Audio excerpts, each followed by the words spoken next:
उसी की नस्बत 2-4-5 मिनट में आपके लूंगा। इसका जो मौजू है वो है रोड सेफ्टी अवेयरनेस। तो रोड सेफ्टी अवेयरनेस जो है इसके रिलेटेड मैं चंद बातें आपके सामने रखूंगा। आपने सुना होगा better safe than sorry, better late than never, या स्पीड फिल्स बट किल्स। तो ये जो कोटेशन मैंने पढ़ी they are related with the road safety. Road safety क्यों जरूरी है? अगर हम 9th और 10th का जो सोशल साइंस सब्जेक्ट देखेंगे, कुछ साल पहले उसमें एक सब्जेक्ट है दैट्स रोड सेफ्टी एजुकेशन। तो 9th में भी है, 10th में भी है। ये रोड सेफ्टी एजुकेशन जो है ये इनिशिएट हुआ 1992 में। क्यों इनिशिएटिव लिया गया कि क्यों स्कूलों में रोड सेफ्टी होनी चाहिए? Because of large number of accidents. बहुत सारे हादसे होते हैं पूरी दुनिया में। तो आपको क्यों जरूरी है? अगर हम स्कूल बच्चों को अवेयरनेस देंगे रिगार्डिंग द रोड सेफ्टी तो हम बहुत सारे एक्सीडेंट्स को रोक सकते हैं। क्योंकि बच्चे ही जो है यही हमारे एम्बेसडर्स हैं, यही हजारों घरों से आते हैं। जब यहाँ ये बात सुनेंगे तो इसका मतलब है हजारों फैमिली अवेयर हो जाएंगे। तो इसीलिए बच्चों को ज्यादा अवेयर अगर हम करेंगे तो उससे ज्यादा फायदा होगा हमारे समाज में। रोड सेफ्टी जो है ये हमेशा अप्लाई होती है, चाहे आप रोड पे चलते हो, गाड़ी में हो, साइकिल पे हो, पटरी पे चढ़ते हो, या किसी भी तरीके का अमल करते हो रोड पे। रोड सेफ्टी का जो है, अब रोड सेफ्टी का सवाल हमेशा अराइज होता है कि आप रोड पे चलते हो, गाड़ी में हो या पैदल हो एज पेडेस्ट्रियन। अगर हम स्टैटिस्टिक्स को देखेंगे, लगभग 3150 बच्चे जो 3 से 15 साल की उम्र के हैं वो या तो मारे जाते हैं एक्सीडेंट्स में, या तो इंजर्ड होते हैं या जख्मी होते हैं। और इसके हिसाब से अगर हम इस टेस्ट को अप्लाई करेंगे, यानी पर वीक ये 60 बच्चे जो है इसके जद में आते हैं, यानी हर हफ्ते में 60 बच्चे एक्सीडेंट्स का शिकार होते हैं। तो इसीलिए हमें मेजर्स लेने, हमें तौर तरीके क्या अपनाने हैं। मैं 3 चीजों पे बात करूंगा। एक है नॉलेज अबाउट ट्रैफिक रूल्स।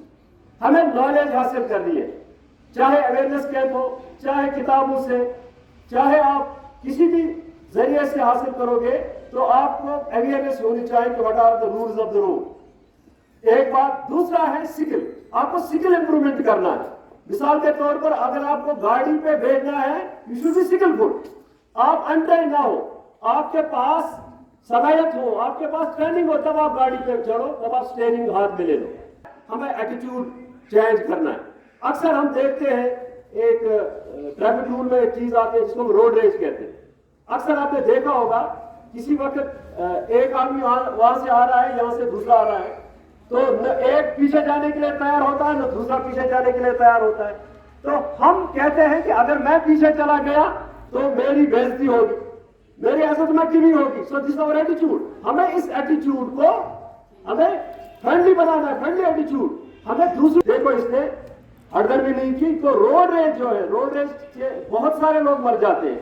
आपने एक क्रिकेटर का नाम सुना होगा, सिद्धू, जो कि आज पार्लियामेंट। एटीट्यूड पे यानी चेंज लानी है। हमें शरारत से काम नहीं लेना है, हमें सब्र से काम लेना है। अगर पीछे ही जाना पड़े ठीक है, झगड़ा बच जाए तो आप अच्छे शहरी की मिसाल पेश कर सकते हो। इसलिए रोड रेज केस जो है हम तब जब हमारे पास एटीट्यूड जो है चेंज हो सकता है।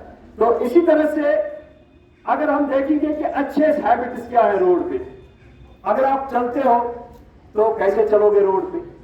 व्हेन यू वॉक तो आपको लेफ्ट साइड से चलना है। हम कहते हैं left side is the right side of the road, क्योंकि यहाँ इंडिया में लेफ्ट साइड ही राइट साइड माना जाता है। अगर मैं यहाँ से जा रहा हूँ मुझे उस साइड चलना है, मगर हम बदकिस्मती से इस साइड चलते हैं। तो मैं आपके लिए कह रहा हूँ, आप इस रोड पे चलते हो, आप अक्सर गलत साइड से चलते हो, इसलिए आप लेफ्ट, अपना लेफ्ट, मैं जा रहा हूँ मेरा लेफ्ट वो है, मुझे उसी से, क्योंकि ड्राइवर जो वहां से आ रहा है उसको आएगा नजर, बंदा चल रहा है। पैदल चल रहा है, तो इसी तरह से आप लेफ्ट साइड ले लो और अपने जो पटरी होती है उसी पटरी पे आप रोड के बीच में मत चलो। ये जब आप रोड क्रॉस करते तो ये भी बहुत जरूरी है। आपको रोड क्रॉस करने के लिए क्या करना है, पहले लेफ्ट देखना है, देन फिर राइट, उसके बाद फिर लेफ्ट, फिर क्रॉस करना। पहले लेफ्ट देखना है, फिर राइट देखना है, फिर लेफ्ट और उसके बाद क्रॉस करना। हम बगैर देखे क्रॉस कर लेते हैं। पेडेस्ट्रियन का हक होता है कि वो ज़ेब्रा क्रॉसिंग पे चल सकता है, वहां क्या वहां ट्रेन भी रुक सकती है, गाड़ी की तो बात ही नहीं है। तीसरी बात है, जब आप साइकिलिंग करते तो बहुत सारे लोग साइकिलिंग करते हैं, वो भी ख्याल रखेंगे कि रोड का इस्तेमाल कैसे करें। उसके बाद जब आप स्कूल जाते, आपके लिए जैसे भी मैंने कहा आप लेफ्ट साइड चला करो, और उसके बाद जब आप ड्राइव करो, ड्राइविंग लोग करते हैं अक्सर लोग, आपने देखा होगा पिछले दिनों एक वीडियो भी आया था, एक आदमी शायद 30 साल से गाड़ी चला रहा है लेकिन उसको सीट बेल्ट बांधना नहीं आता। तो कितनी बदकिस्मती की बात है। एक आदमी 30 साल से गाड़ी चला रहा है, एक वीडियो आया था सोशल मीडिया पे, और उसको कोई पूछ रहा है कि आप कितने दिन से चला रहे हैं, 30 साल से चला रहा हूं, मेरी तरफ ध्यान रखो। और वो बेचारा नहीं जानता है कि सीट बेल्ट कैसे बांधा जाए। तो अगर आप अच्छे ड्राइवर हो, पहले आपको अपनी सेफ्टी का सोचना है, सीट बेल्ट आपकी सेफ्टी। अगर आप बाइक चला रहे हो तो हेलमेट आपकी सेफ्टी। तो मैं खुद गाड़ी चला तो 2-3 साल से मैं कभी नहीं सीट बेल्ट के बगैर चला। अगर मुझे घर से थोड़ा ही दूर जाना है मैं सीट बेल्ट में, और माशाल्लाह अभी अल्लाह ताला की फजल करम से मुझे ट्रैफिक वाले ने अभी कभी नहीं रोका, क्योंकि वो दूर से देखते हैं ये सीट बेल्ट बंधा है, वो नहीं रोकेंगे, किसी को रोकेंगे नहीं जिसको सीट बेल्ट हो। उसको पता है ट्रैफिक वाले को ये बंदा ट्रैफिक के रूल्स को फॉलो कर रहा है, इसको मत रोको। कभी नहीं रोका मुझे 2-3 सालों में, क्योंकि मैं सीट बेल्ट पाबंदी से लगाता हूं। तो क्योंकि मैं जब करूंगा तभी भी आप करो, तो इसीलिए हमें सीट बेल्ट का ही जरूरी। तो ये कुछ चीजें थी। तो अब आपको पता है कि ये अवेयरनेस जो है, मैं इसके 2 पहलू जो इस ऑर्डर में है वही उस पर मैं बात करूंगा। जो मोटर व्हीकल एक्ट यानी कि जो गाड़ियों का कानून है 1988 में पास हुआ, और इसकी रिसेंट एक अमेंडमेंट हुई जो 2016 में भी अमेंडमेंट होगी, और उसके हिसाब से ये जो ट्रैफिक डिपार्टमेंट है, यहाँ हमारा यहाँ एक ऑफिसर होता है हर जगह हर डिस्ट्रिक्ट लेवल पे, आज से उसको कहते हैं रीजनल ट्रांसपोर्ट ऑफिसर। वो लाइसेंस ऑफिसर, वो माइनर को जो 18 साल से कम होगा उसको प्रोहिबिट किया है, उसको लाइसेंस नहीं मिलेगी। अब अगर 18 साल से नीचे जो माइनर है, जैसे आप अभी 18 साल से नीचे हो, यू आर माइनर, कानून की नजर में आप माइनर हो, इसलिए अगर किसी माइनर ने गाड़ी चलाई, मिसाल खान मालिश करा आजकल मोड़ सबसे पहले बच्चे जमा गाड़ी, चाहे लड़के हो लड़का, मोन लड़कस चला गाड़ी, इसमें नहीं में पढ़ा, इसमें नहीं में पढ़ा हूं, ये अभी 11 में पढ़ रहा है, गाड़ी चला रहा है, और बड़े शौक से कह रहा है, बड़े खुशी से कह रहा है मेरा बच्चा देखो गाड़ी चला रहा है, लेकिन उसको मत पता है कानून का। अगर उस बच्चे ने किसी को ठोक दिया रास्ते पे, कोई मर गया, हम कानून में उसको कहते हैं वकैरस लायबिलिटी। तो वकैरस लायबिलिटी का मतलब है उसको जेल नहीं जाना, उसके बाप को जेल जाना, क्योंकि माइनर जो है उसकी उतनी इंपॉर्टेंस नहीं है कानून में, लेकिन बाप ने जो कि उसका सरपरस्त है, हम कानून में बहुत सारी चीजें करते हैं, जैसे प्रिंसिपल एजेंट का कर सकते हैं, या मास्टर सर्वेंट। अगर किसी को घर में नौकर है, उसका मालिक है, नौकर ने कोई गलती की ड्यूटी के दौरान, और उसका जिम्मेदार नौकर मालिक है, नौकर नहीं है। इसी तरह से अगर छोटा बच्चा गाड़ी चलाता है तो उसकी जिम्मेदारी उसके बाप पे होगी, और बाप सीधा प्रोटेक्शन अमेंडमेंट एक्ट 2015 में हुआ। इस कानून के हिसाब से अगर बच्चा 16 साल का वो गाड़ी चला रहा है, उसने किसी को ठोक दिया और वो मर गया, उसको एडल्ट माना जाएगा। ये रिसेंटली 2015 में अमेंडमेंट हुई। अगर किसी माइनर ने 16 साल के बच्चे ने किसी को रोड पे किसी को मारा, उसको अडल्ट समझाया जाएगा, उसको बालक समझाया जाएगा, और उसको कोर्ट में बाज़ाब्ता जिस तरह बड़े के खिलाफ कार्रवाई होती है उसके खिलाफ भी कार्रवाई होगी। इसलिए आप होश से काम, जो भी यहाँ बच्चे बैठे हैं, अक्सर आपके घरों में गाड़ियां हैं, आप गाड़ी ना चलाएं, क्योंकि उससे आपके बाप पे मुसीबत गिर सकती है, आपने भाई की जिससे। हाँ, अगर मेरे पास गाड़ी, बस 1 मिनट में इसको कंक्लूड करता हूं। उसके बाद अगर मैं गाड़ी चला रहा हूं, मेरे पास क्या होना चाहिए कानून के हिसाब से, मोटर व्हीकल एक्ट के हिसाब से। मेरे पास आरसी होनी चाहिए, जिसको हम रजिस्ट्रेशन सर्टिफिकेट कहते हैं, यानी गाड़ी की जो रजिस्ट्रेशन सर्टिफिकेट होती है, मेरे पास आरसी होनी चाहिए, डीएल होना चाहिए, driving licence, RC certificate, insurance, तीसरा डॉक्यूमेंट, और उसके बाद पोल्यूशन सर्टिफिकेट। ये 4 डॉक्यूमेंट बहुत ही इंपॉर्टेंट है, ड्राइविंग लाइसेंस, आरसी, उसके बाद पोल्यूशन सर्टिफिकेट और इंश्योरेंस। ये 4 डॉक्यूमेंट अगर आपके पास नहीं होंगे, अगर 3 या 4 डॉक्यूमेंट सही डॉक्यूमेंट है, एट लीस्ट आपको 50,000 का जुर्माना लगेगा। तो कैटेगोरिकल, तो इसलिए आप इन 4 डॉक्यूमेंट को जेब में रखें। तो इसलिए हमें अवेयरनेस किन चीजों में देनी है, हमें ड्राइविंग माइनर से नहीं करवानी, बस बच्चों को गाड़ी नहीं देनी 18 साल से नीचे जो, ठीक है ना। हमें सेफ ड्राइविंग करनी। सेफ ड्राइविंग कैसे करें? सीट बेल्ट बांधनी, हम ओवर स्पीड नहीं करेंगे, जैसे लोग ओवर स्पीडिंग करते हैं, खासकर जिससे एक्सीडेंट्स होते हैं। तो एक्सीडेंट किस किस चीज, एक तो रैश और नेग्लिजेंट ड्राइविंग, या तो होना तेज गाड़ी चलाओ, तो कानून में इसको 279 ऑफ आईपीसी या 304 ए, अगर कोई मर गया तो 304 ए लगता है, अगर किसी ने रैश ड्राइविंग की तो 279 लगता है।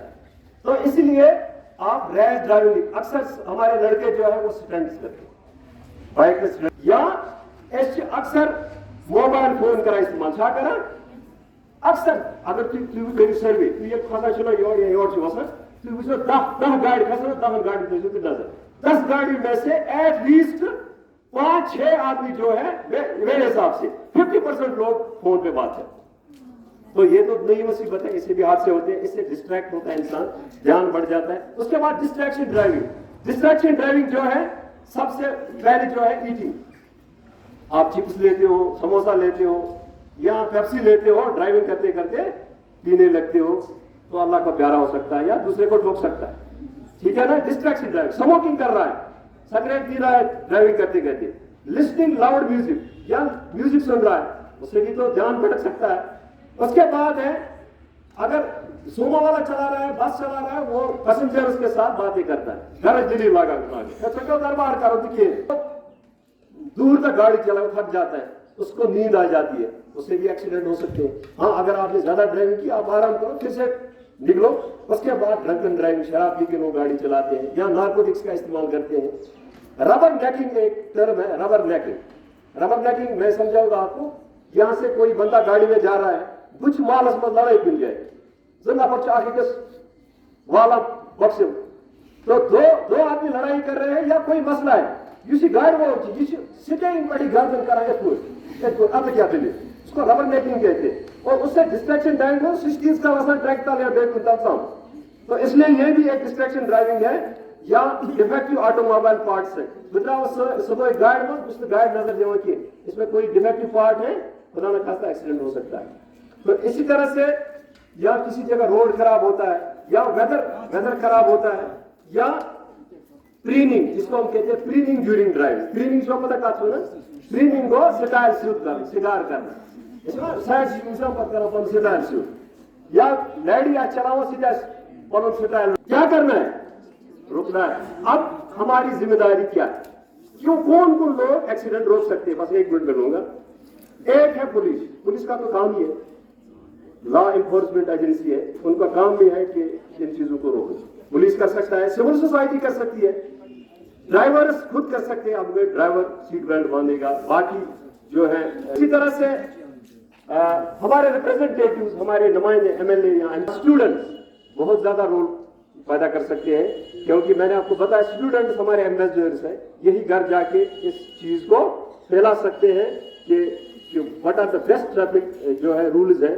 तो इसलिए ये चीजें आपको फॉलो करनी है। तो ऐसे साइनिस पता है, 3 साइनिस ट्रैफिक साइनिस आगे red, green and yellow. Red का मतलब स्टॉप है, ग्रीन का मतलब निकलो, येलो का मतलब है, येलो जब होती है तो उसका मतलब है अब रेड होने वाली है। तो ये साइनिस आपको, या आपने देखा होगा 3 किस्म के साइनिस, आप एमसीआई याद रखो। क्या रखो?